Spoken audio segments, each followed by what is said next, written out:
Hi guys, God really spoke something to me this morning, and I think that this is something a lot of people need to hear, so let's dive into the word.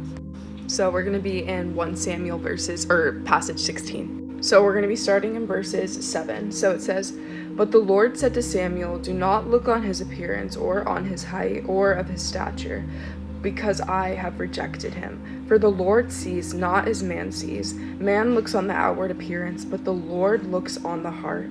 Then Jesse called guys, biblical names and me do not go together. Abinadab, and made him pass before Samuel. And he said, "Neither has the Lord chosen this one." Then Jesse made Shammah pass by, and he said, "Neither has the Lord chosen this one." And Jesse made 7 of his sons before Samuel. And Samuel said to Jesse, "The Lord has not chosen these." Then Samuel said to Jesse, "Are all of your sons here?" And he said, "There remains yet the youngest, but behold, he is keeping the sheep." So this is David. You might have heard this story before, but the Lord kind of gave me like a fresh revelation on it. But they're talking about David right now. Basically, the Lord took Samuel to go and pick out a king out of all of these brothers. And then Samuel's like, "Is there any more? Because I don't want any of those like people who have this worldly high ranking." So basically he was like, "Do you have any more?" And basically Jesse was like, "Yeah, we have another son, but he's tending the sheep, I don't think you want him." But wow, guys, wait.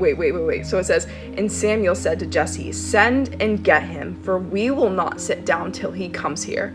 And he sent and brought him in. Now he was ruddy and had beautiful eyes and was handsome. And the Lord said, 'Arise and anoint him, for this is he.' Then Samuel took the horn of oil and anointed him in the midst of his brothers. And the Spirit of the Lord rushed upon David from the day forward. And Samuel rose up and went to Ramah." Isn't it crazy the worldly standards that this world sets for us? Isn't it crazy that this world tells us that we can't go spread the word of God. We can't go be the light of God because we're too awkward. We're too embarrassing. We're not pretty enough for that. We're not good looking enough for that. The enemy will fill you with anything he can. Any lie that he can that goes up against the truth of God to get you from spreading the word of God. So I want this to be a reminder, if you've been feeling thoughts of insecurity lately, I want to share the word, but I just don't feel valuable enough in this way.